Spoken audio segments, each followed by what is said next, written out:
we possibly can. So with all that being said, we're going to check back in with Dan to take us through the final 2 minutes of terminal count.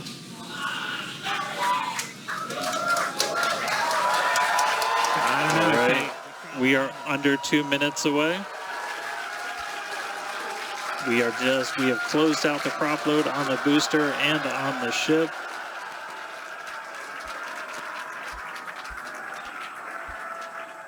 And we're starting to hear some good news that it looks like winds are not going to hold us up. So there's a good chance we blow right through that 40-second hold.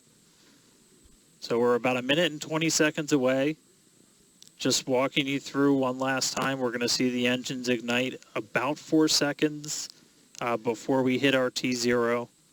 They're going to ignite in 3 different banks. You'll get 13 of the inners, 15 of the outers, and then the last 5 ignite just 2 minutes before T0. And then after that, the quick disconnect will retract. The engines will start to throttle up, and then we'll see liftoff about 1.5 seconds after T0. So we're under 1 minute away. Don't be shocked if we hold at 40 seconds before, but it sounds like the winds are cooperating today. And we'll be able to move right past that, not tracking any other technical issues that could hold us. Proceeding past our QD vent gate.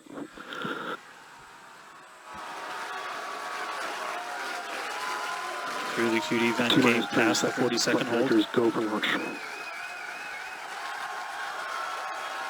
Flight Director Ty Huntington telling the team we are go for launch. So 20 seconds to go. Let's listen in. T-minus 10, 9, 8, 7, 6, 5, 4, 3, 2, 1.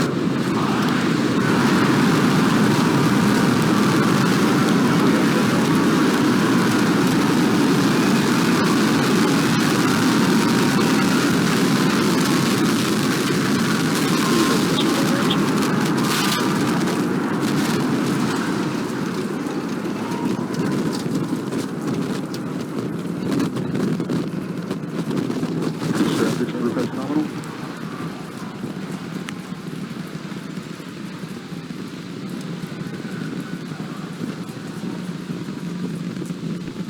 30 seconds into flight, we are feeling the rumble. We are seeing 33 out of 33 Raptor engines ignited on the Super Heavy booster. Booster and ship, avionics, power, and telemetry nominal. Acquisition of signal, Corpus Christi. Continuing to get good call-outs. Our trajectory looking nominal, systems looking nominal. Just amazing to see all 33 lit up once again.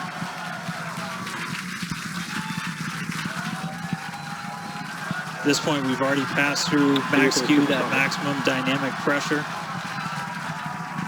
and passing supersonic, so we're now moving faster than the speed of sound, getting those onboard views from the ship cameras.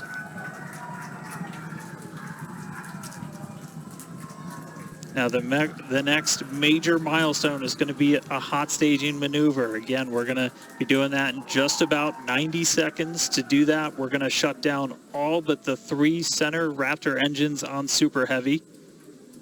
That'll be our MECO, our most engines cut off. And then the clamps holding the 2 stages together are going to release. Starship second stage will ignite its engines, the RVACs first, the sea levels right after that. The sea level engines will be splayed or just kind of pointed out at about a 15-degree angle. So if you look close and we get good tracking, you might be able to see those center right after. And so those 6 engines will push Starship off of the booster.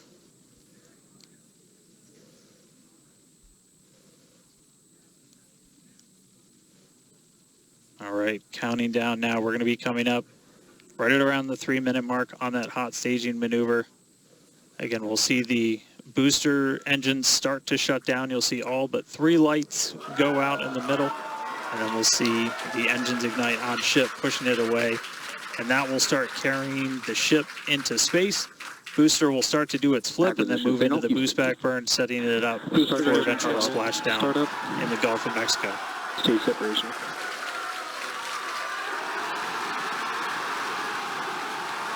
Boost back startup.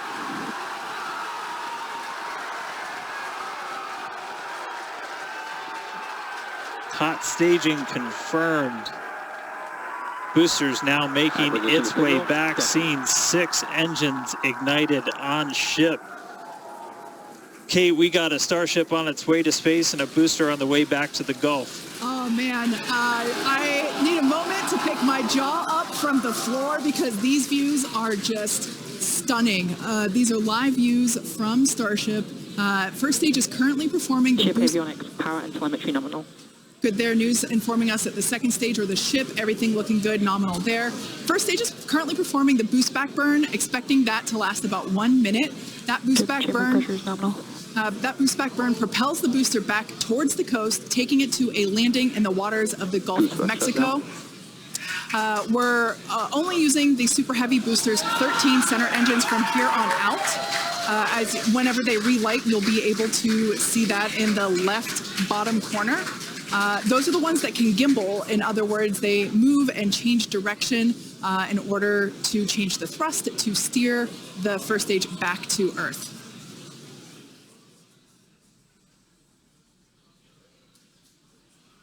Wow, these are just incredible views coming to us.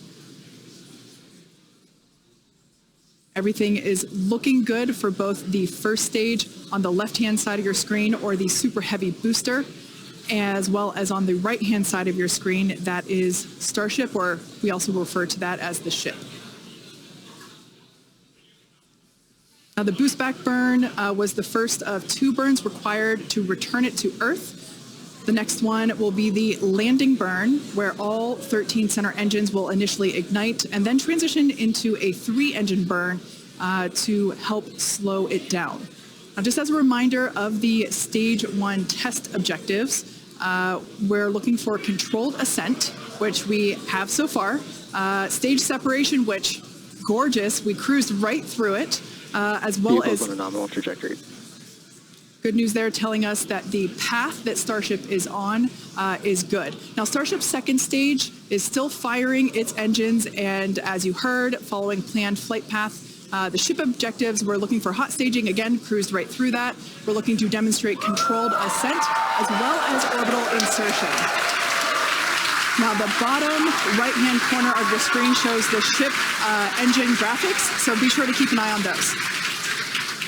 Yeah, Kate, like this is just a phenomenal test so far. Super Heavy is performing beautifully today. It's on its return leg of the journey. Ship continuing to burn its 6 engines, those larger circles, the Raptor vacuum engines, the inner circles, the Raptor sea level engines. We're about 30 seconds away, just under 30 seconds away from the start of the boost back burn. Excuse me, the landing burn on the booster. You can see the grid fins rotating. Those hypersonic grid fins are guiding us through the atmosphere back towards our splashdown site. Again, we're going for a for a splashdown, a soft splashdown. So for landing burn, we're going to expect to see the 13 center engines light, rapidly bring down the booster's velocity, and then just the 3 in the center for splashdown. Let's see if that'll work.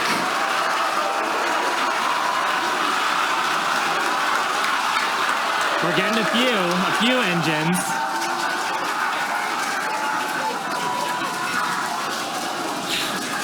And acquisition of signal. Let's see if we can get some other video of that. Now, this is a test objective today. It is still something that we're attempting to learn. And to make it that far, to demonstrate the controlled re-entry up to that point is pretty darn good. Ship continuing to look nominal with its ascent burn. This burn lasting about 6 minutes total. And we're expecting that this burn will end just after T+8 minutes, about a minute from now. So far, though, I mean, congrats to the team. Making it this far is farther than we've gone. Absolutely. On Flight 2. Just wonderful views and great engine performance from the vehicles.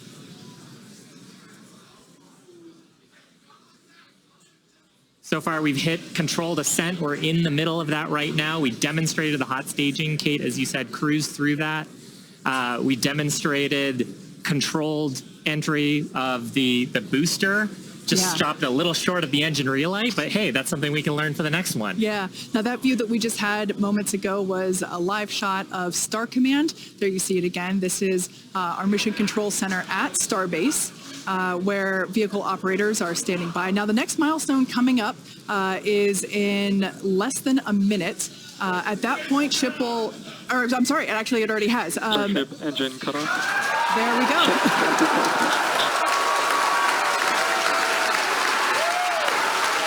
As you heard there by the call out and from the crowd behind us, Starship nominal orbiting station.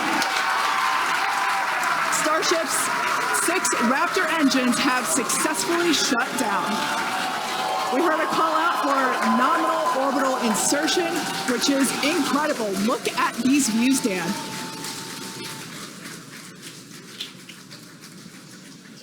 I'm just completely blown away right now. What a day. Congratulations to the entire SpaceX team. I mean, this flight pretty much just started, but we're farther than we've ever been before. We've got a Starship not just in space, but on its coast phase into space. Just to recap where we've come, and it's only been 9.5 minutes. How has it only been 9.5 minutes? We lifted off right on time at 8:25 a.m. We didn't have to hold at our gate at all. We had 33 out of 33 Raptor engines open up and light and get us through a nominal ascent. Another successful hot stage. All 6 engines on the ship propelling us into orbit. We did see what looked like a nominal boost back burn. And then we did make it all the way to the landing burn this time. Didn't light all the engines that we expected, and we did lose the booster. We'll have to go through the data to figure out exactly what happened, obviously. So we'll be on the lookout for information about that. But wow, a ship in space. We've got a bunch of, as we said, ambitious objectives ahead of us. Over the next couple of minutes and pretty much over the next hour, where we're going to really, we've got the ship in space. We're now going to take advantage of this and try and learn as much as possible about some of the other systems, including that first ever Raptor relight in space. So it's just going to be incredible. So all of that's still to come. The mission just started, but wow, what a liftoff! What a hot stage! What an amazing sight to see Starship there in outer space. I can't believe we're seeing it in space. This is awesome. Wonderful. Now, we are going to be coasting for the next about 30 minutes or so. We'll be back around the T plus 40 minute mark. And that'll be Starship continuing to coast, hit those ambitious test objectives, and then continue on to re-entry. We're not totally sure what video that we'll get, since that normally comes to us as we overfly ground stations, and we don't have a ton of those along our trajectory. But as we have video, we'll be sure to bring that to you.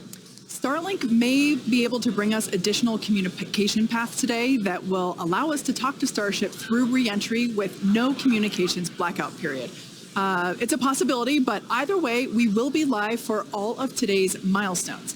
And of course, when we do have views, signal, Puerto Rico. especially like the ones that we have now, which I just cannot get over.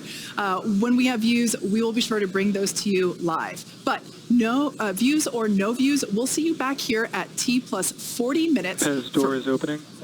And there we just heard call it that Pez door is opening, so that's great. First test.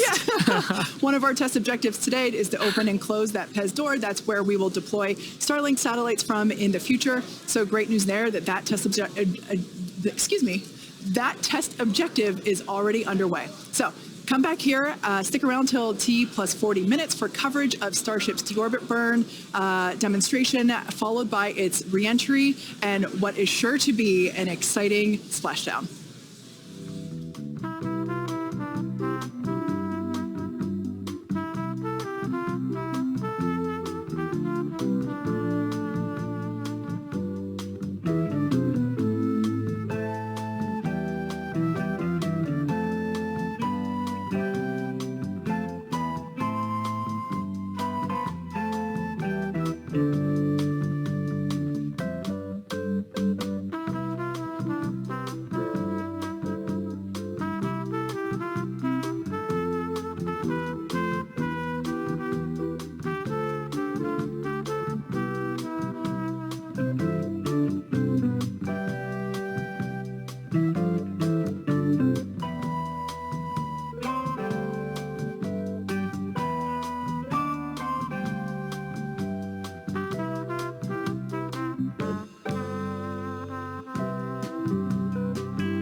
Expected loss of signal, Cape Canaveral.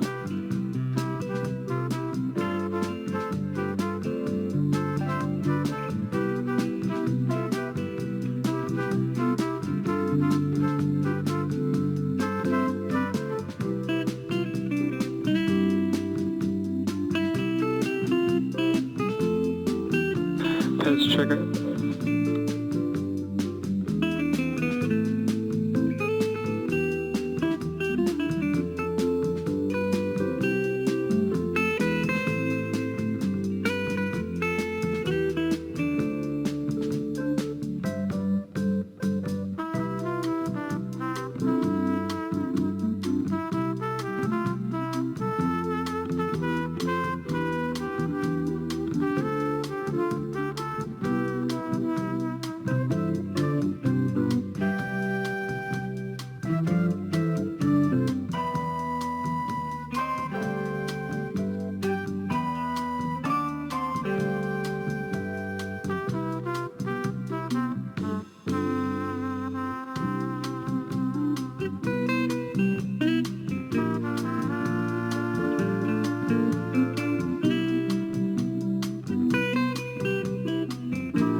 Expected loss of signal, Puerto Rico.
Acquisition of signal, Idris.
Starship's flight computer is in propellant transfer demo.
Starship flight computer is in the propellant transfer complete state.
Pez checkout's complete. Door is closing.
Control has started.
Acquisition of signal, Artemis dock.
Welcome back to live coverage of our third Starship flight test, which lifted off from Starbase, Texas at 8:25 a.m. Central Time. Our main objective today was to get through all of our ascent burns and collect as much data as possible, including a potential Starship entry. And we just came out of a coast phase and were treated to a number of HD views thanks to Starlink, including the PEZ door open-close test. So that was one of our test objectives today that we met. So that's awesome. It has been such a great day. It has been a phenomenal test day. Just to see booster lifting a Starship to ascent, ship completing its ascent. Just a wonderful day. Kind of to recap the objectives a little bit. Booster completed its ascent, ignited its 33 Raptor engines. We demonstrated a successful hot staging for the second time. Booster completed the boost back burn, didn't quite accomplish the landing burn, and then had a hard splashdown in the Gulf. Meanwhile, ship completely successful after the hot staging. We had a good 6-engine burn of the Raptor vacuum engines and sea level engines. And then we've commanded a number of demonstrations, including the Starlink satellite deploy demo, so the payload door, as well as a prop transfer demonstration. We do still need to do some data review on those, so as we get that data back, we'll be sure to update you on social for how those tests went.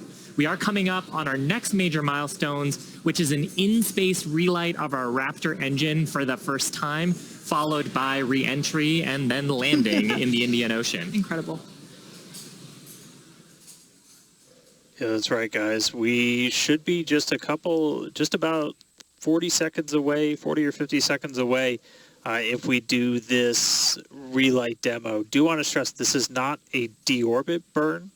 In fact, it's actually going to function a little bit opposite of a deorbit burn. We're going to be raising our perigee with this burn, or the lowest point of our orbit. This is just to demonstrate that we can relight a Raptor engine on ship while it's gone through a coast, while it's in outer space, while it's in microgravity, all of the different complexities that come with lighting this engine again after it's already done an ascent burn, but you're now coasting through space. This is going to be really important anytime we want to do in-space maneuvers in the future, like eventual deorbit burns. Any of our translunar injections that'll have Raptor engines firing back up. We may not do it. There is, all of the guidance is loaded into Starship's computer itself, so if it doesn't see the values that it needs to, we could just skip the burn. So we are waiting to find out if that's going to happen or not. If it doesn't, as we said in the beginning, we're on a pretty steep trajectory that we are coming home no matter what, regardless of doing a burn. This was done just so we can really, we're in a trajectory that's really not super susceptible to delta V changes in velocity. If we were to do a burn, we've got a pretty concise footprint in the Indian Ocean that we're going to be targeting for splashdown today.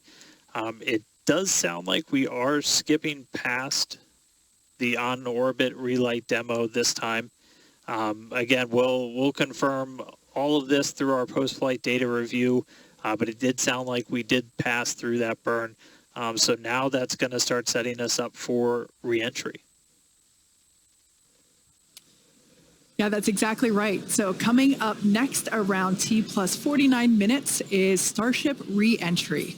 Now, this is typically a portion of flight where we don't have communications with spacecraft because they're re-entering the Earth's atmosphere at or around orbital velocity, about 8 kilometers per second or roughly 5 miles per second. Super fast. Now, at those speeds, the spacecraft's interaction with the atmosphere results in friction and creates a plasma field around the vehicle. That blanket of plasma distorts communication frequencies, so we're basically left with a brief communications blackout. Now, we might get some telemetry back through a connection to the Tracking and Data Relay Satellite System, also known as TDRS. But if the plasma doesn't entirely block it, that connection will be at a very slow data rate and definitely too slow for any video. But that's why Starship and Starlink are a great partnership. Starship is so big that it will leave a wake or a hole in the plasma field as it flies through an atmosphere. You can think of a wake kind of like when you see a boat going through the ocean. It sort of leaves a trail behind it. There's some of those great views from Starlink giving us views of Starship's onboard videos. And so we're hoping that the Starlink on board will let us, just like we're seeing these videos now, see through that plasma field by maintaining a continuous communication lock with the satellites on orbit through the wake that Starship leaves behind. Now, this is only the second time that we're testing Starlink during re-entry.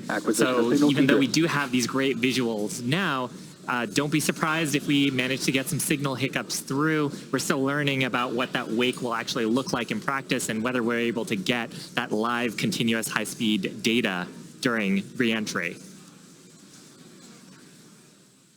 Yeah, that's right. And one of the really primary reasons we want to use Starlink is to just gather as much data as possible. It's been said the data is the payload on one of these flights, where we're putting this flight hardware in a real flight environment, trying to learn about it as much as possible.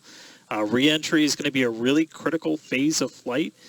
We really want to know how the ship's going to perform, especially that heat shield, as we're going through the hypersonic re-entry. So if something were to go wrong during this re-entry, we want as many paths as possible to collect that information, that data, just to, again, just continually feed back into the Starship program to make each flight more reliable, more successful. Acquisition signal, Mauritius.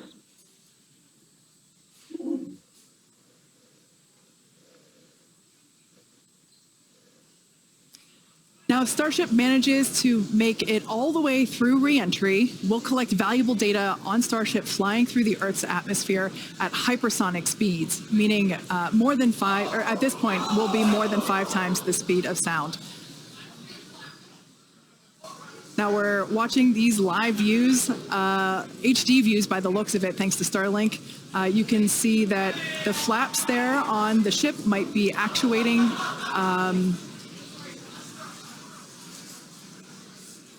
Certainly some incredible visions of planet Earth behind Starship.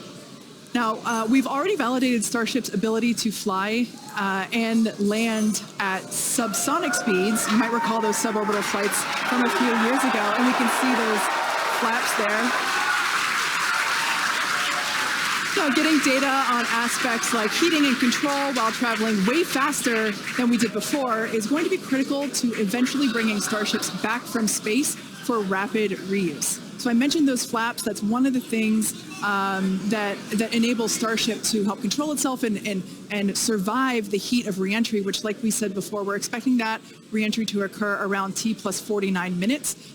So we're getting pretty close here. And what you're seeing here, it looks like the vehicle is sort of moving back and forth. Part of what you're also seeing is one of the cameras, this onboard view that we have, is on the end of a flap. Starship has front flaps and rear flaps in the vehicle. So we've got 4 of those. And, oh man, we can see the heating on those flaps as we're starting to re-enter the Earth's atmosphere. This is where the Earth's atmosphere is doing the work to slow us down. Now, like we said, this plasma field is, wow, what a view. We hope to maintain these views throughout. Starship is so big that we're hoping that the plasma field doesn't entirely blanket the entire vehicle. Right now, it is not. The Starlinks are Views brought to you by Starlink. Yeah, the Starlinks are still communicating and still capturing the data and the video that we see here.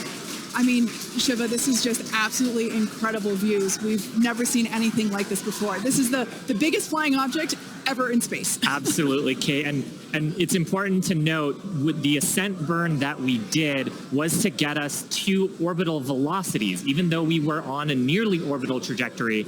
So the heating and the loads that Starship is going through right now are what it would be getting if it were recovering from an orbital mission. And just the fact that we have views through entry, this is incredible. Yeah. Again, this is the furthest and fastest that Starship has ever flown.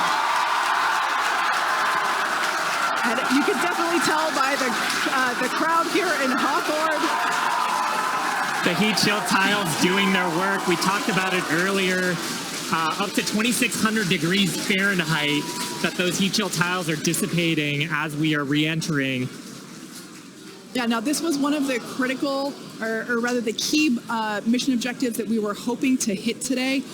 We have never, like I said before, this is the fastest and furthest that Starship has ever flown. So this is the first time that we're getting to collect this re-entry data and understand how these 18,000 hexagonal heat shield tiles are working together to protect the belly of Starship as it re-enters the Earth's atmosphere.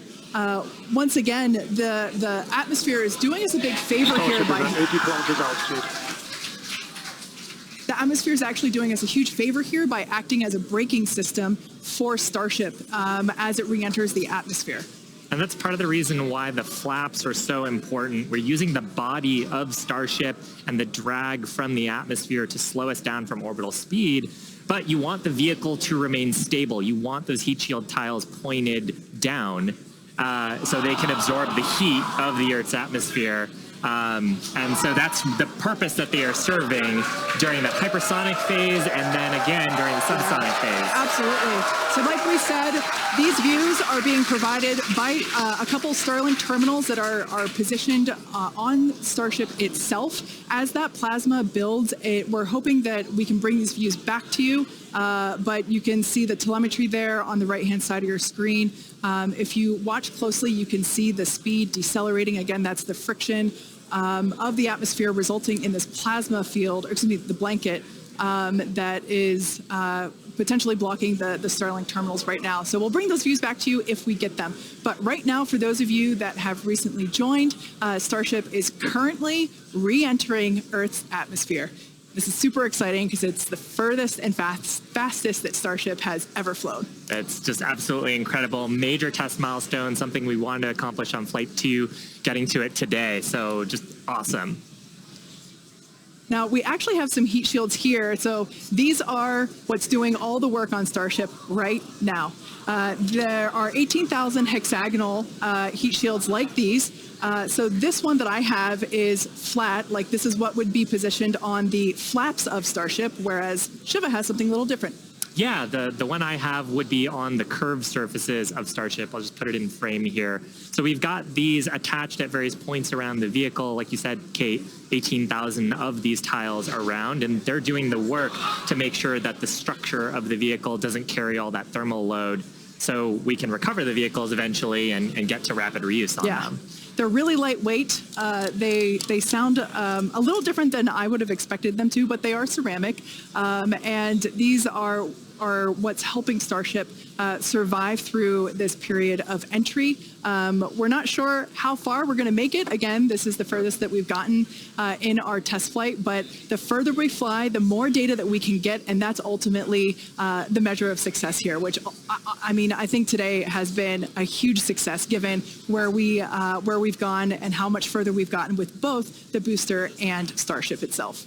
And one of the beautiful things about Starlink on board the vehicle, we were getting that high-speed video. High-speed video is a very high data rate, and usually video comes after you get your telemetry.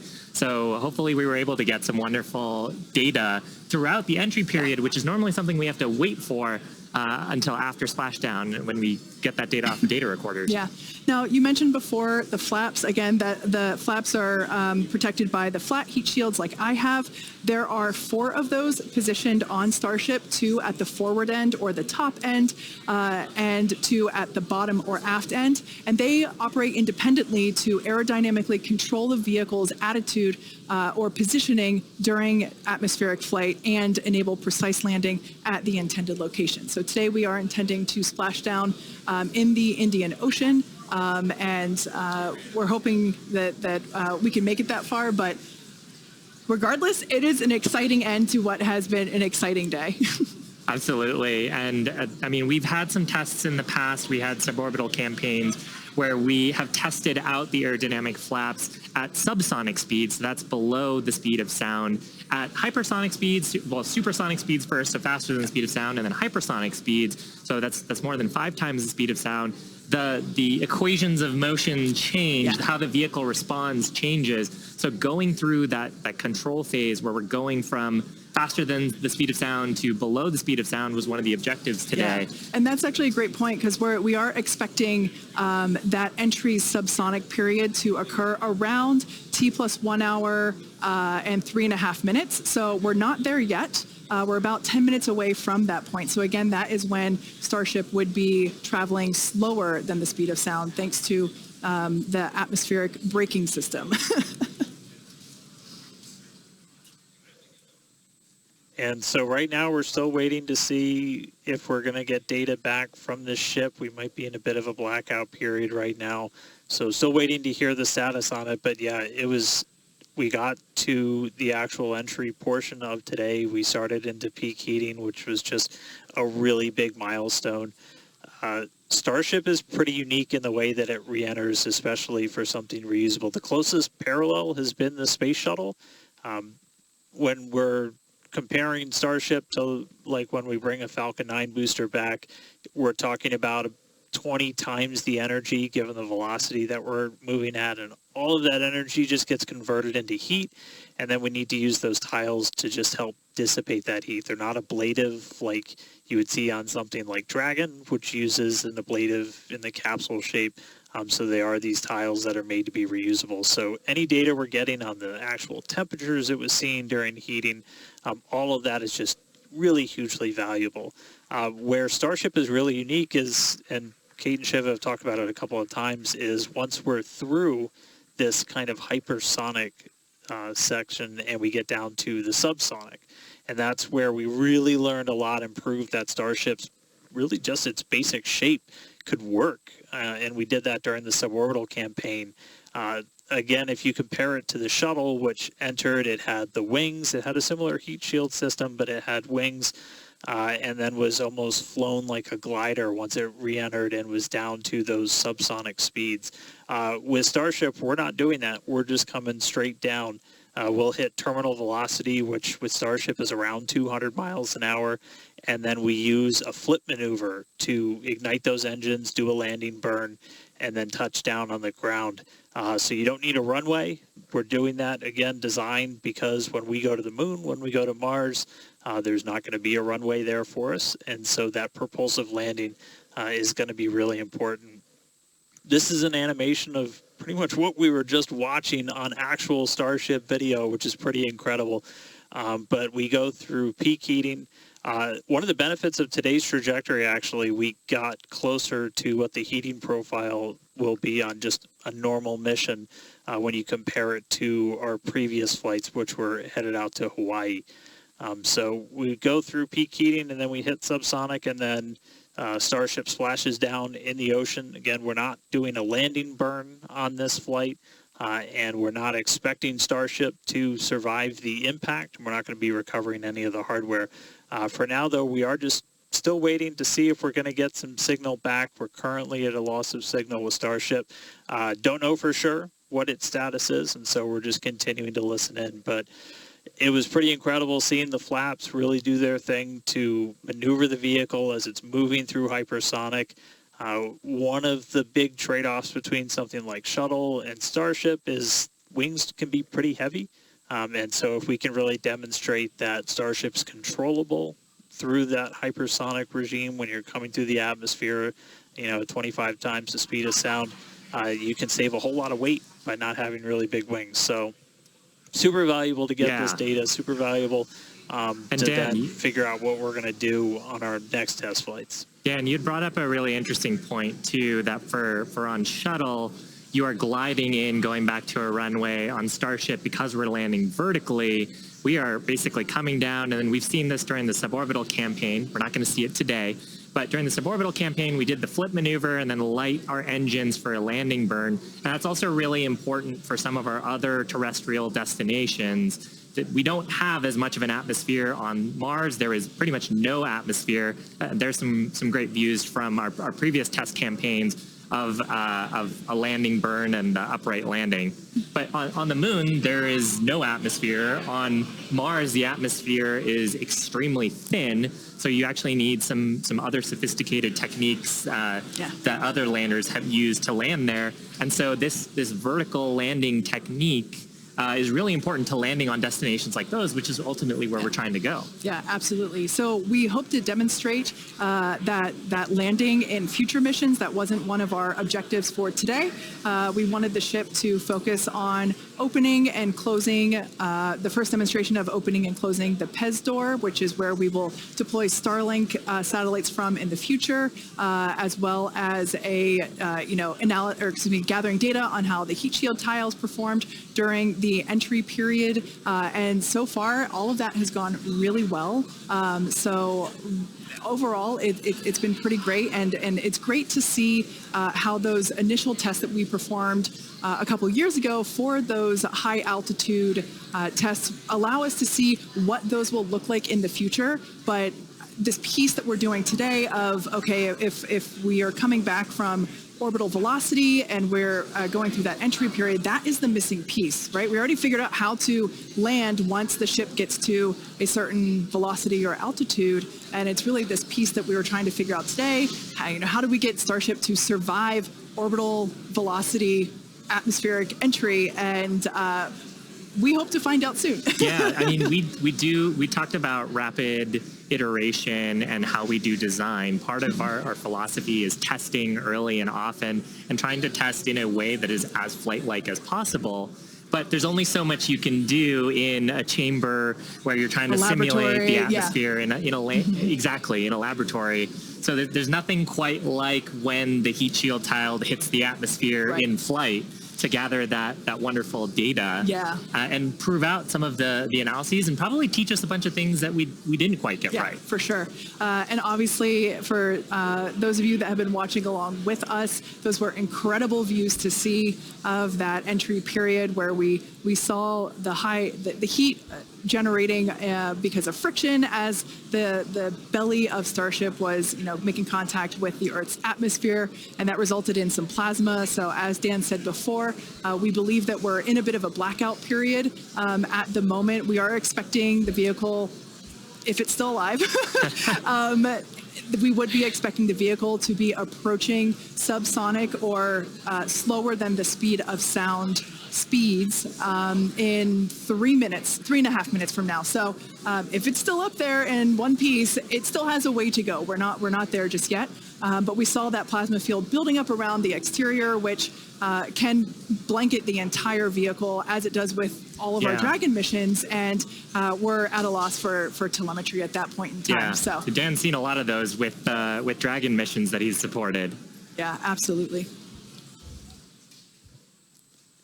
And we are hearing through some of the telemetry that it did look like we lost Starlink and our TDRS data flow at the exact same time. Now, if both of those signals are cutting out at the exact same time, that could mean we lost the ship. It has been several minutes since we've gotten any data from Starship.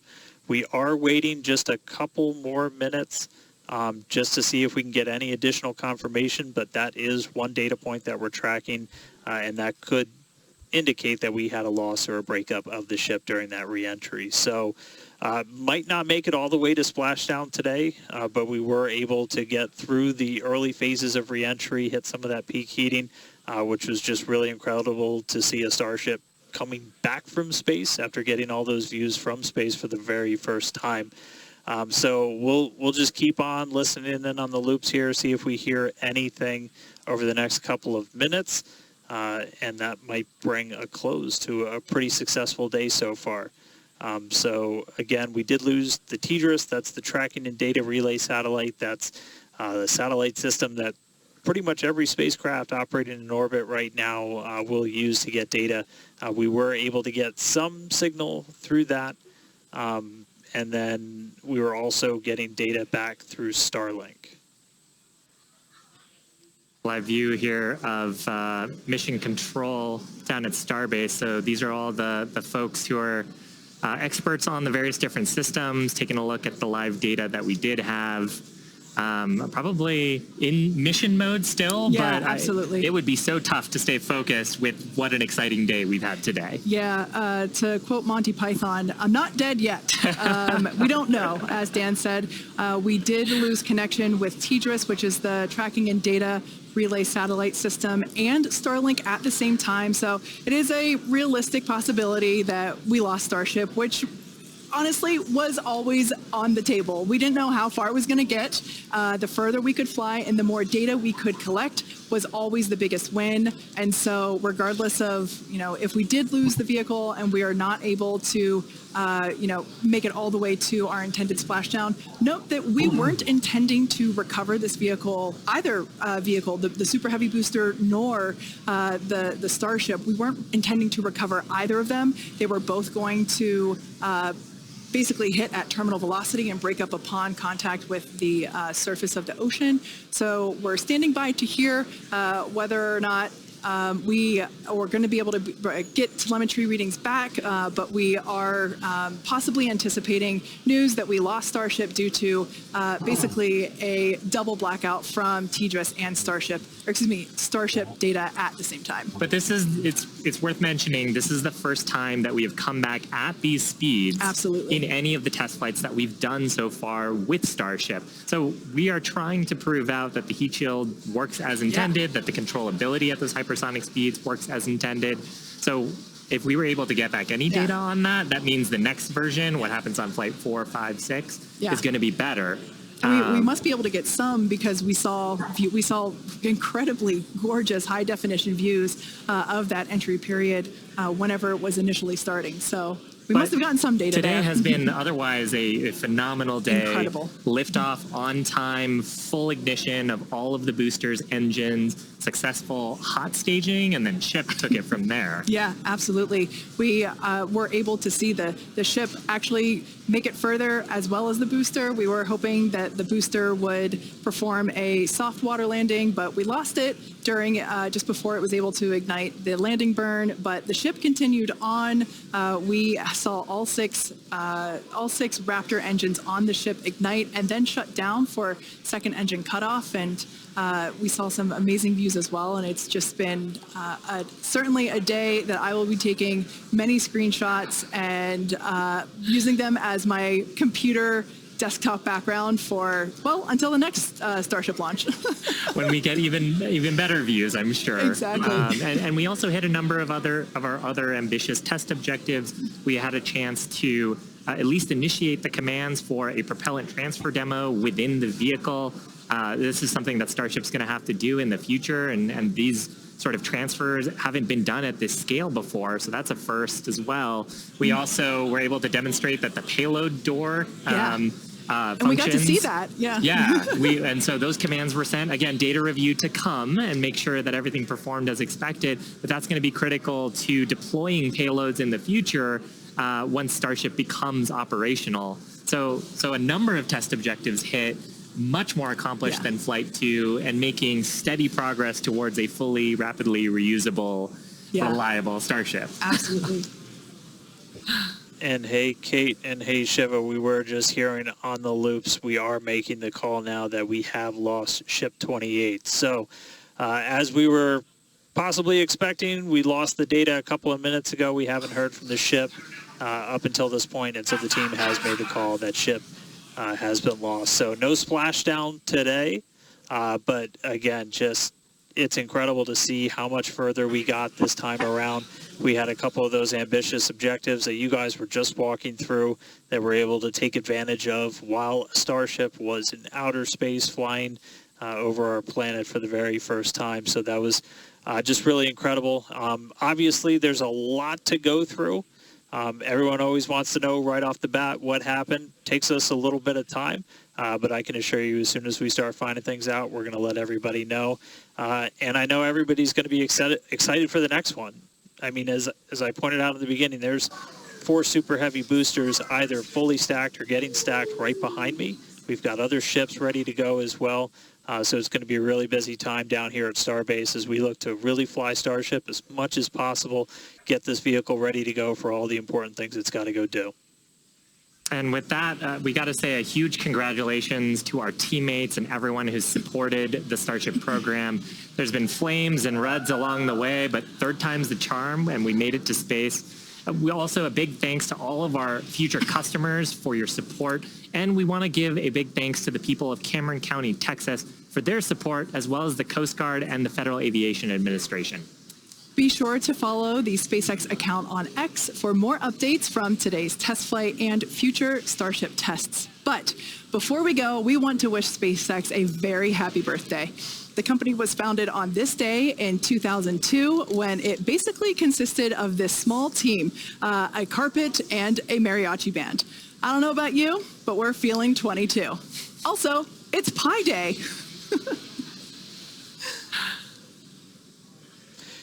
Yeah, but I mean, Pi Day is constant and never ending, so shouldn't every day be Pi Day from now on?